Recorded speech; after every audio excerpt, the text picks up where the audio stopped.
It's your girl, Ms Wis, in the building for show.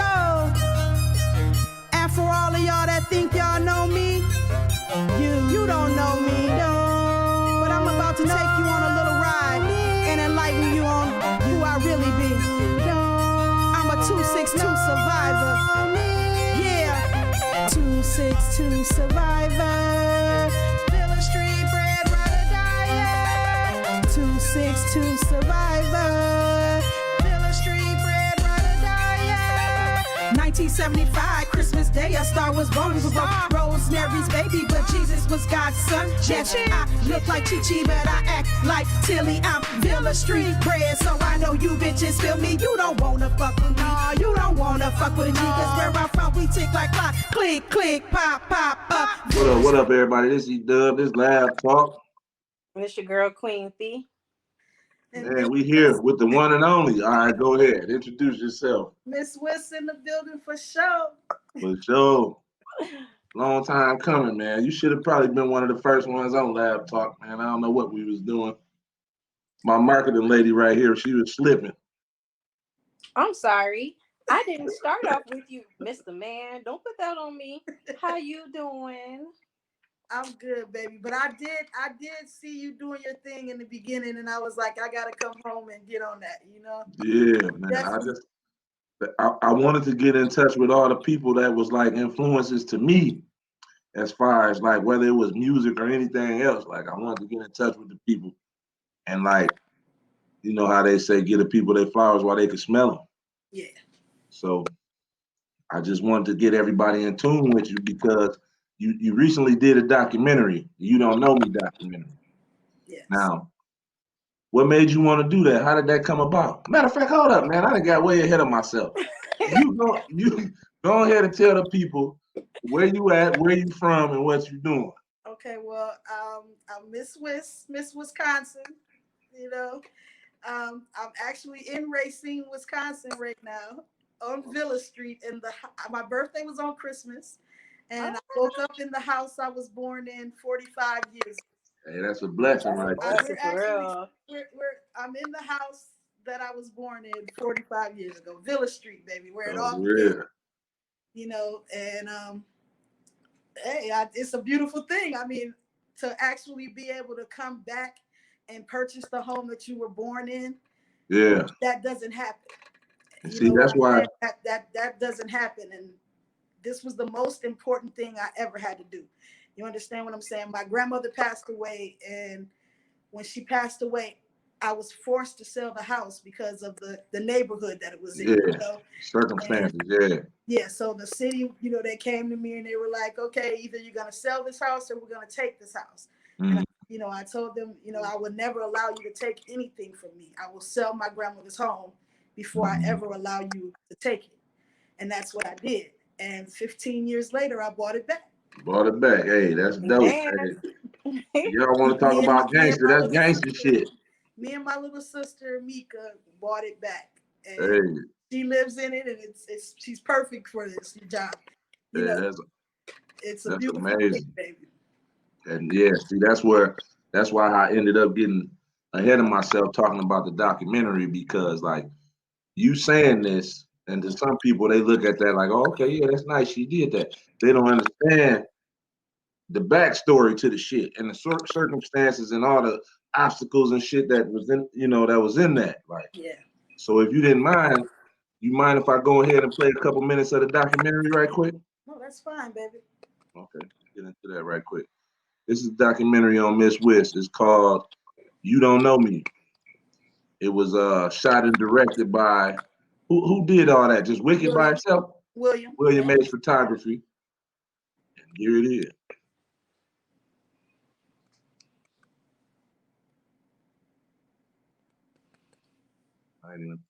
No matter how many verses I spit, music is just a small glimpse into who I am. They never seem to notice the pain hidden behind my smile. Let me take my time to paint this picture with the pain in each stroke of my paintbrush. Whether it was selling dope or doing prison time, you just have to vision mine. Wishing I could climb these walls that seem to hold us. Only if you knew what I've hidden so deep within. You don't know me. My name is Denisha Coleman, aka Ms. Wisconsin. I was born in Racine, Wisconsin on December 25th, 1975, Christmas Day. And you don't know me. The day I was born, they told me it was a huge snowstorm in Racine, like a huge snowstorm. My family was cooking family dinner for Christmas in this house that we're sitting in right now. And my mother went into labor with me. When I was born, they actually bought me out in a Christmas stocking. I'm Rosemary Coleman, better known as Chi Chi Coleman, Denisha Coleman's mother. When Christmas came and she was born, I didn't even know it was Christmas. I was hungry so bad. She was poor. When she came home, my brother, It's your girl, Ms Wis. he had gotten her everything she needed. In fact, he had got her a ruby specially built. It was just, she was just a miraculous child. At 6 months old, my grandmother and my uncle came to my mother's home and took me away. They said that my mother had become addicted to heroin and that there was a lot of activity going on at the home that she was living in with me. And at 6 months old, my grandfather took me in and I never left. I had $3,000. My brother Daryl said, let's take this money and triple it. And I said, how we gonna do it? He said, Yeah. you gonna get some of that shit that my brother got. Our brother got. I said, okay. So he said the little one is 25 and the big one is 50. He said, if they come to the door, you give the little one for 25 and the big one is a 50. So I kept wondering what made these people keep coming back like they was coming back. And I got curious one day, and it was a little bit on the plate, and I sniffed it. And I said, I don't know what the hell, what is this? I said, I never felt like that like this before. And then this guy that I from a little girl, I said that when I got to be a big girl, that he was going to be my boyfriend. So he came as a customer, and when he came to the door, he came from the door to the bathroom the next day into my bedroom. And so I had set some of that stuff out for him, you know, because I liked him and just to entertain him. And it was just a little bit left on the plate. That was the second day of my usage. And I sniffed it, and he said, you ain't even wasting your dope like that. And he said, let me show you something else. And he shot me up. Yeah, man. Y'all go check that out, man. That's that Ms Wis, You Don't Know Me documentary. So how did that documentary come about? What made you want to do that? Well, actually, I was going to write a book. That's where it all started. I was going to write a book. And I had wrote out my plan. I had did an outline of it. And, you know, I went year for year for year. I remember everything from the day I was born. Literally, I can visually see things since I was like 3 years old. Mm-hmm. So I had went year for year for year for year. I had the outline. And then one day William hit me in my inbox and was like, I want to do your documentary. I want to help you tell your story. And I was like, let's do it. Hey, that's dope, man. I told him I already have the outline for it. We can use my outline and just go. So that's dope, man. So like what all did you do with it? You just made it and put it out there? Or did you like do it like premiered at any like film festivals or anything like that? Or you just did it for the YouTube? He hooked me up. My first premiere was on the big screen. He hooked me up with some of his boys in Milwaukee, and they premiered it during the Cuckoo Cows documentary. Oh, okay. First time it was ever premiered. And then it's on Amazon Prime. I put it on Amazon Prime. Okay, I'll have to watch that. Yes, so everybody go check it out if you get, if you can get a chance to watch it. It's very, very. It was a motivation thing. You know what I'm saying? It was more to just let people know if I can do it, you can do it too. Yeah, and it still leave room for you to do that book though. Because there's a lot that y'all wasn't able to fit in there. That's the So thing about it. The book will go more deeper. I couldn't put everything in a documentary. You understand what I'm saying? The book is where I can complete. Let it out a little bit more. But More detailed. he did a good job. William is a beast. He killed it. Yeah, he be working. That boy be doing all type of shit. The visuals are perfect. Mm-hmm. And I came home to Wisconsin and we shot it in Wisconsin here on Villa Street. We did scenes here. We did scenes in Milwaukee, but yeah, he's the truth. Man, that's dope. So some people actually like the book better too. Yes. Yeah. Mm-hmm. Yes. You can get into a lot of more detail in there. Yes. So like, as far as like the music, this LabTalk, we're gonna get into that. Like, so where did your love for the music come? When did you decide you want to be an artist? I had nothing to do with it. They done put you in the game. God did it. I'm serious. Okay. You think I'm playing? I bullshit you not. This was all God's plan. Okay. I never had rap dreams. I never rapped a day in my life. Well, think about no rap, bro. I went to bed one night. I'm gonna tell you how it started. It's in my documentary as well, but it all started with Boosie. Boosie went to prison. Yeah. Okay. Oh, you knew Boosie before he went to the joint? No. That's what I'm trying to tell you. I love Boosie, so I used to listen to Boosie all the time. So when he went to prison, musically, like I said, I felt a void. Yeah, you had to get to all these new rappers were coming out and they were whacked, and I'm like, where am I gonna get real? Like I said, where am I gonna get real music from? Yeah, Boosie's gone. I'm praying to God every day that He's gonna let Boosie come home. But in the meantime, where do I get real music from? Oh, real. And literally, I went to bed one night. I bullshit you not. I was listening to Boosie. Like it's all in my documentary. I went to bed one night and I just woke up and started writing. It became it just went in there head first and went crazy with it. Yes. Hey. Yes. It worked. I just woke up and started writing, and then I was like, wow, I'm really good at this thing. That's what I'm gonna say. At least it was organic. Like a lot of people just be doing something because somebody else was doing it. Exactly. So yours was organic and it was an actual calling. Like it was. See, I called my aunt and told my aunt that I said, God made me a rapper. She said, are you bipolar? Yeah. Hey, but see, that's why I was asking the question, because like I remember like when I was little as hell, like when my brother and them used to be having all the parties and the dances and shit, I wanted to start off and talk about the FWA and all that. Like the FWA, like when I was young, y'all used to be at all the parties and the dances and shit.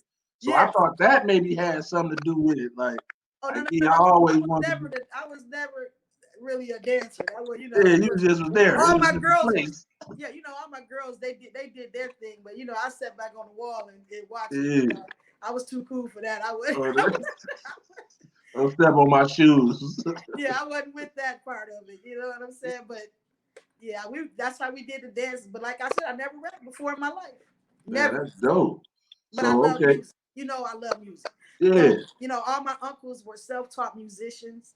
So in my household, there was nothing but music. You know what I'm saying? So I love jazz. I love rock. I love, all kind of music. So, but rap, I just had a love for rap. When you decided that you was gonna do it and you picked up the pen, and like, what was the blueprint? You was just going off of your feeling, like, man, this is how I feel. Like as far as making the songs and shit, like. Yeah, and then the crazy part about it is that before I ever went into a studio, I wrote, recorded, and produced over 150 songs by myself at home in my bed, on my laptop.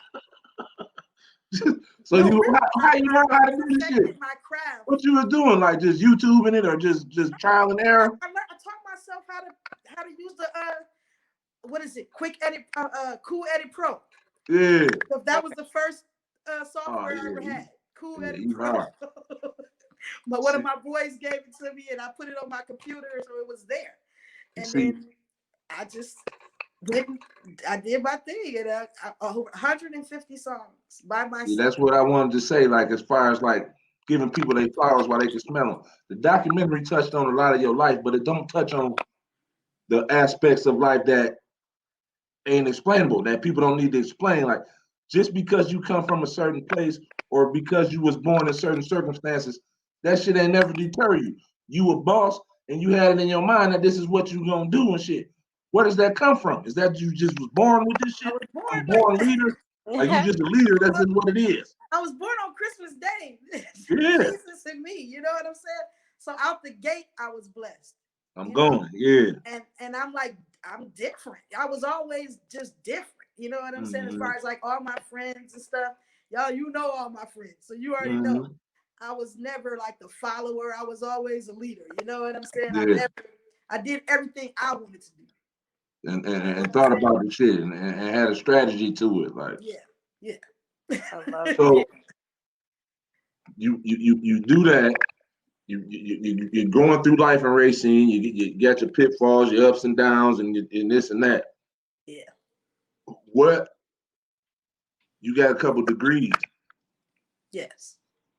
Where did that bug come from? What got you on that education bug? So what happened was,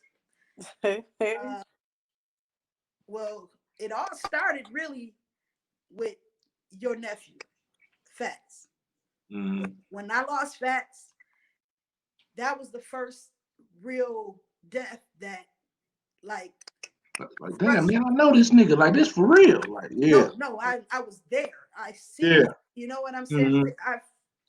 It crushed me inside. Like it like hurt my soul. You know what I'm saying? So I was like, okay. So, you know, at the time I'm hustling, you know what I'm saying?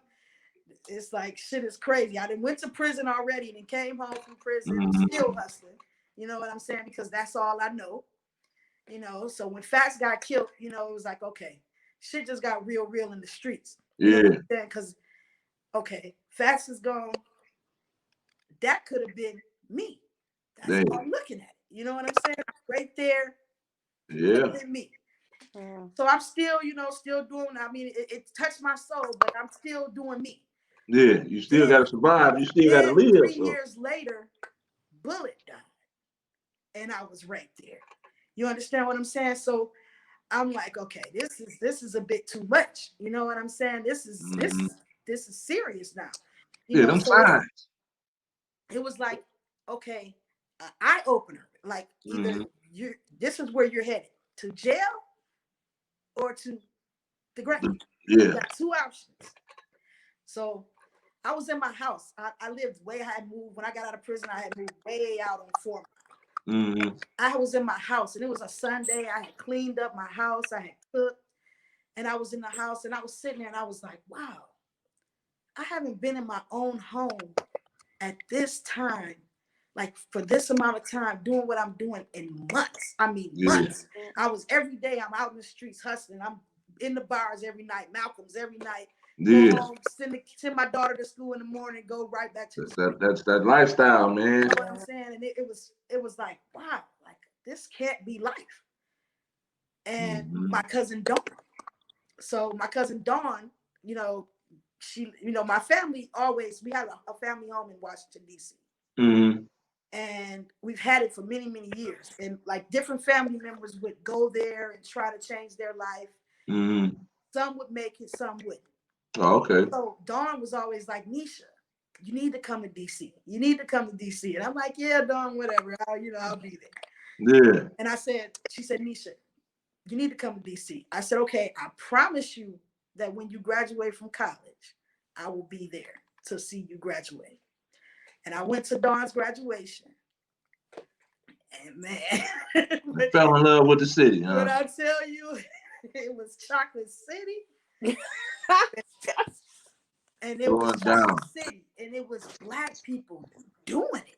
Yeah. But not only was it Black people doing it, they're in positions of power. It was my family that was the Black people that were doing it. You understand what I'm saying? So I'm like, Oh yeah. And that's a crazy culture shock coming from where you come from, because ain't no black people getting shit in no Racine. black people doing They shit. put our hall in there. He like a puppet and shit. They just did dude to like keep us quiet and shit. Like, but he ain't one of us no way, no.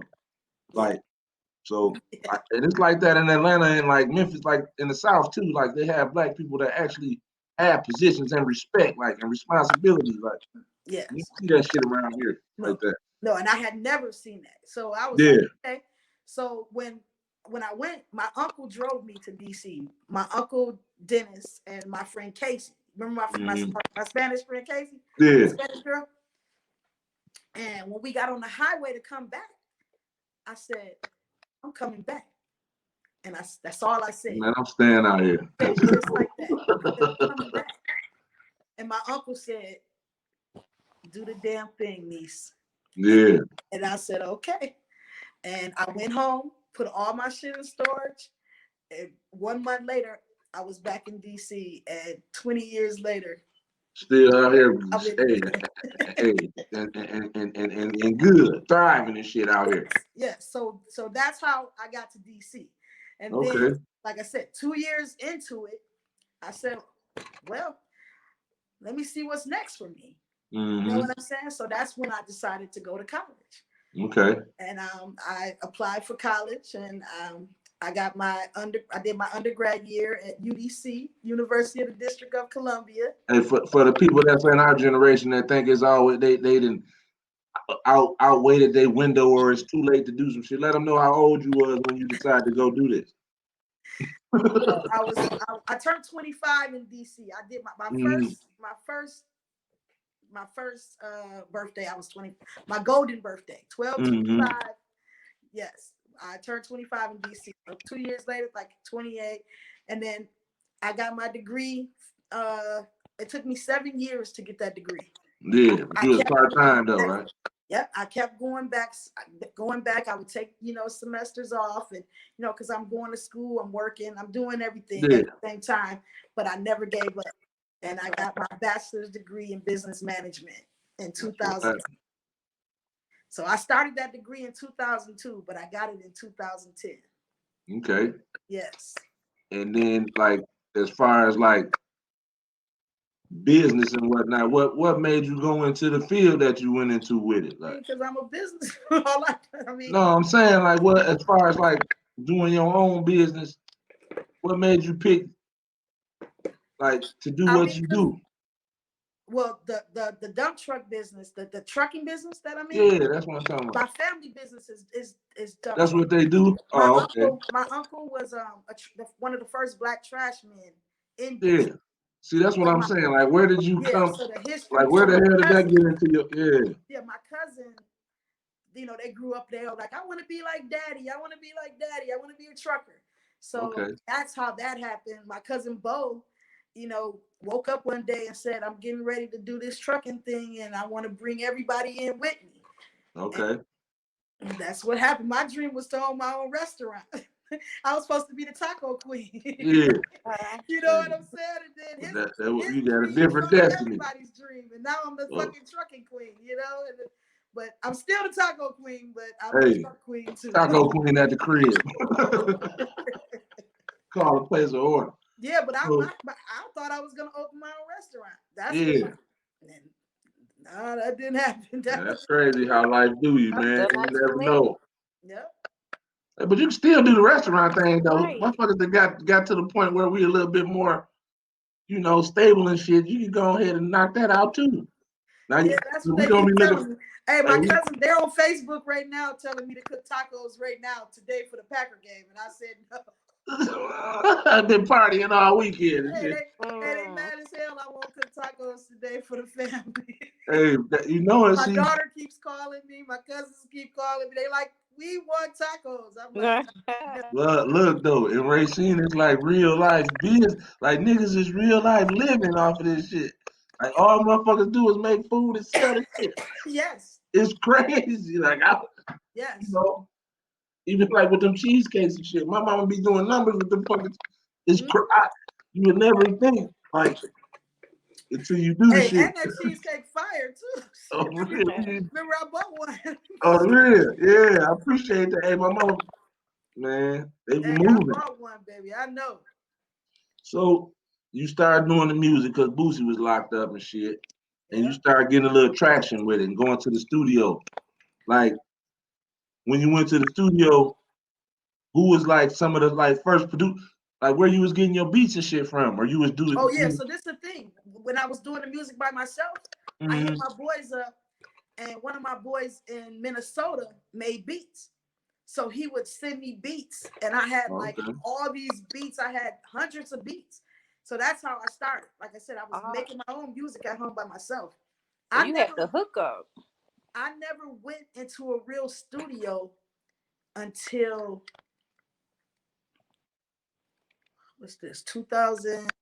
It's 20 now. Yep. So 2018. 2018. So from 2009 until 2018, I was making music by myself. And I went, the first time I ever went into a real studio was 2018.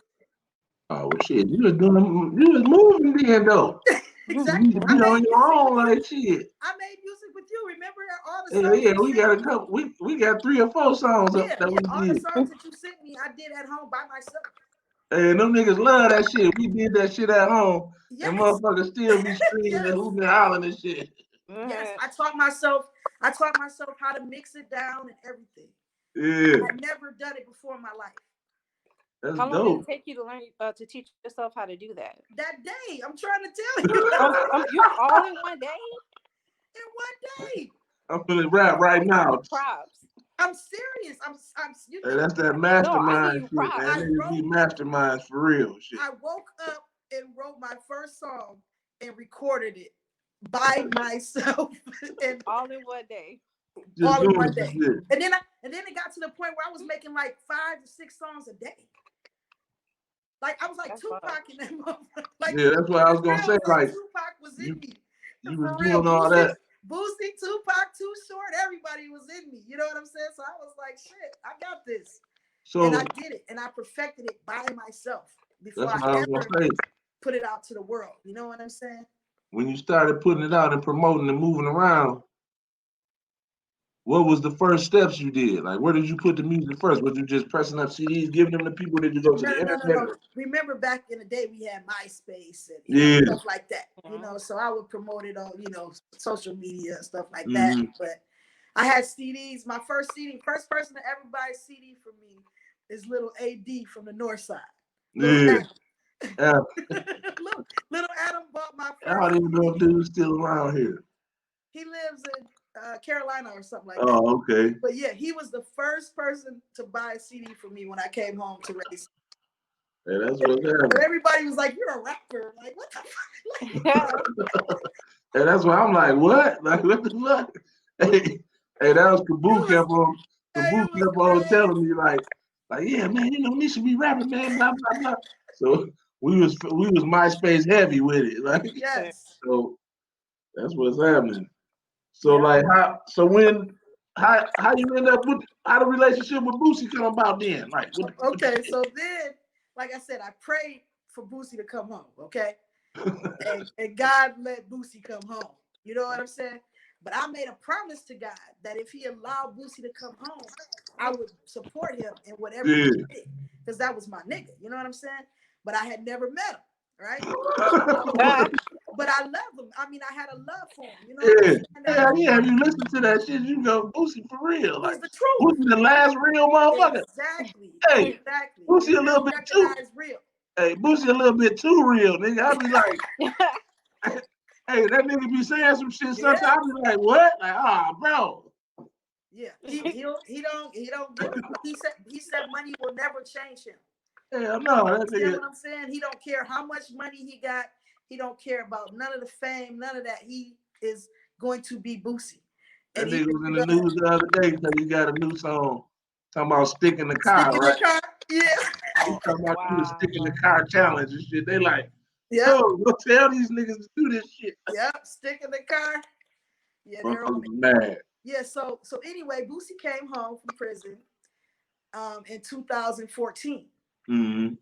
And me and my daughter, I flew my daughter down to Birmingham, Alabama, and we went to Boosie's first concert that he did when he came home. And it was amazing. I mean, like the whole world was out there. Like, I mean, it was Alabama showed up and showed out for real. And then like a couple months later, Boosie was coming to Richmond, Virginia. And I'm like, okay, I'm going to meet Boosie. So, you know, who do I take with me? So I flew my nephew to DC. And me and my nephew, you know, I'm right by Virginia. I'm only an hour away. So me and my nephew drove to Virginia, and Boosie was doing a meet and greet. Oh, shit. So, yeah, he was doing a meet and greet. So it's like 100 people in the outside, you know, waiting to see Boosie. So it was our turn. So we walk in, and the guy, you know how people, you know, mediate between it. They like, okay, come on in, you know, we're going to let you meet Boosie. That's how meet and greet usually goes. Come on in, you know, let him. So when the dude let us in, he left me, Boosie, and nephew in the room by himself. What up, nigga? No, for real. So listen, Boosie's standing there. I'm standing there. So I'm like, shit, I don't need nobody to help me meet Boosie. Boosie, what's up, baby? And that's how it happened. I swear to God. So he like, what's up? What's up? So me and nephew, like, you know, we're happy you home. We pray for you. Woo, woo. He's like, where y'all from? And we like Racine, Wisconsin. He's like, Milwaukee. He's like, hell yeah, I know Racine. You know, so like, that nigga said he loved the meal, so he know what that shit is. He was like, I got a show in Milwaukee coming up. Meet me there, nigga. That's how it happened, just like that. So I flew to Racine the next week and met him in Milwaukee, and it's been nothing but love ever since. You know what I'm saying? That's crazy. That's dope, man. So shit, you started, you bump into Boosie and shit. So how the Boosie Juice ad come about? Was that something you did on your own, or did y'all chop it up like, hey man, I'm gonna do this? No. He had a you know, he got the contest. Yeah, he had a contest for the Boosie Juice song. You know, whoever go write the hottest Juicy Boosie, you know, Boosie Juice song or whatever. And I just wrote the song, and it was like the hottest one. But he didn't even know I was a rapper. You know, I never told Boosie I was a rapper. Until I opened up for him. I opened up for him one day in Florida.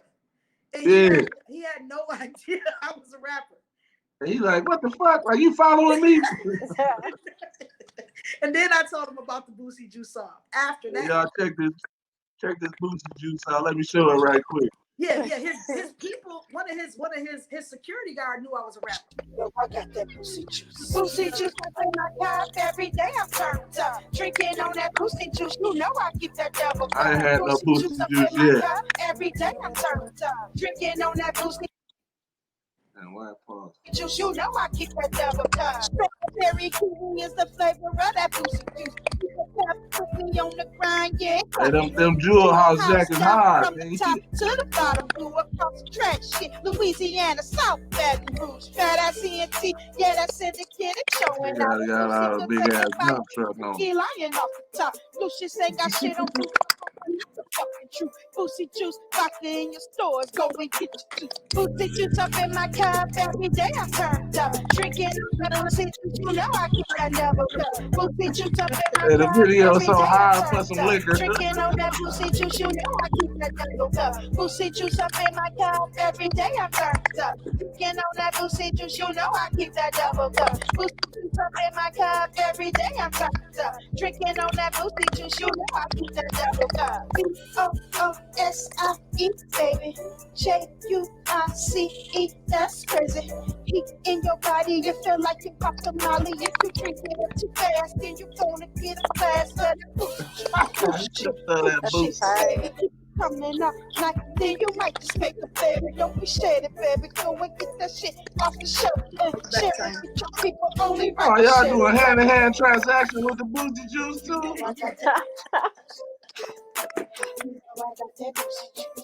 Y'all going to jail selling that Boosie Juice back. Yeah, no, that shit dope. That was tight. Thank you, baby. Get the hand with the Boosie Juice. That shit dope, man. So you done won the contest and shit. So when you win the contest, I ain't win the somebody else won the contest. Oh, he hell didn't no. even know I was a rapper. He didn't even know anything about the Boosie Juice song. I never told him. Oh shit. Yeah, I never told him until after the fact. Yeah. I did the song, I did the video, everything. I never even told him about it. But one of his security guards knew about it. He knew. You know what I'm saying? Because I had a relationship with him too from Boosie. So he knew I was a rapper, and he followed me on social media and stuff like that. So he knew I was a rapper, and I did the Boosie Juice song because he was a part of the Boosie Juice campaign. Yeah. And he actually he's a partner on the Boosie Juice with Boosie. He actually bought the deal to Boosie, one of his old security guards. Yeah. Oh, okay. Yeah, So what they got? This shit just vodka, or they got all kind of different shit. I ain't never. It's vodka. Oh, but now he has a brown liquor now too.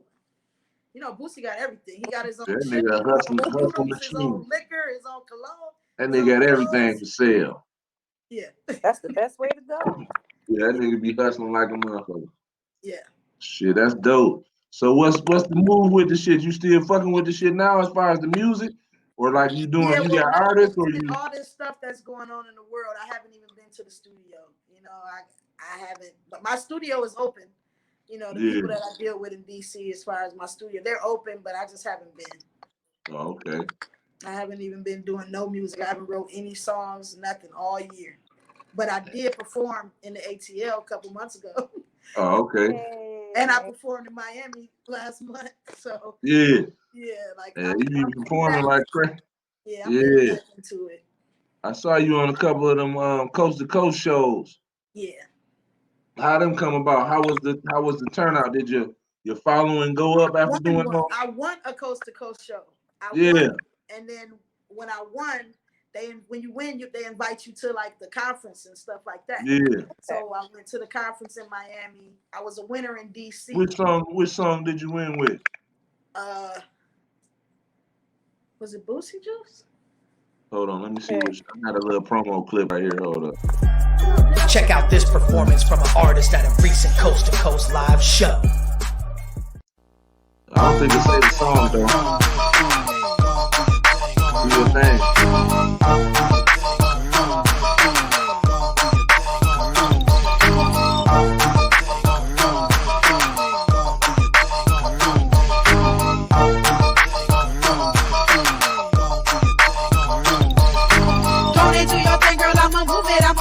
I'ma pop it till my body won't do it.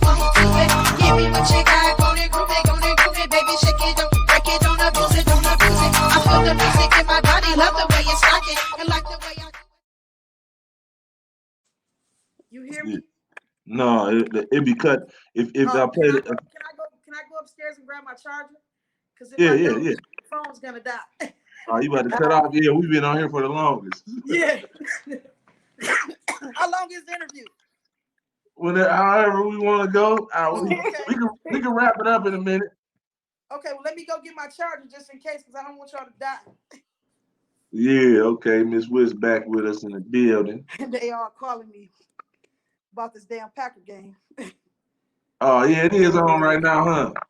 Yeah. We having a little Packer party at my cousin's. Oh shit, you better get to it.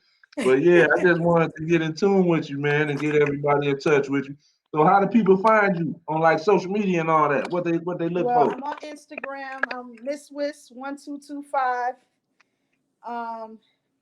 MSWIS 1225, and then I'm on Facebook. You know, as my government, Denisha Coleman. If you know me, you know me. Okay. You know, as far as my music, I'm on SoundCloud. I'm on Reverb. You know, YouTube. Like I said, my documentary's on Amazon right now. Please go check that out. Y'all need to go support that if y'all from on YouTube as well. Yeah, but the Amazon, y'all go do that, man. We need to know. Yeah. Mm-hmm.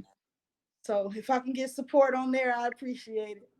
So you know you got support right here. So I'm definitely gonna check it out. Please baby. You got any advice for a young cat that's trying to do some music or something like what you tell them? Follow your dreams. If that's what you want to do, baby, ain't nothing to it but to do it. Okay. If I can do it, it can be done. And as far as like the schooling, like you said, like I got my bachelor's degree, and then 3 years ago I got my master's in business. So I have an MBA. I'm an FWA with an MBA. Hey, that's hard. I went to prison when I was 18 years old and came home and changed the whole game, you know. So if I can do it, you can do it too, baby. For sure. We appreciate you stopping in, Ms Wis. I appreciate you, baby. For sure. LabTalk. We signing off. Love. Love you, baby. Thank you. Bye. Y'all finished or y'all done? I ain't got no more talking.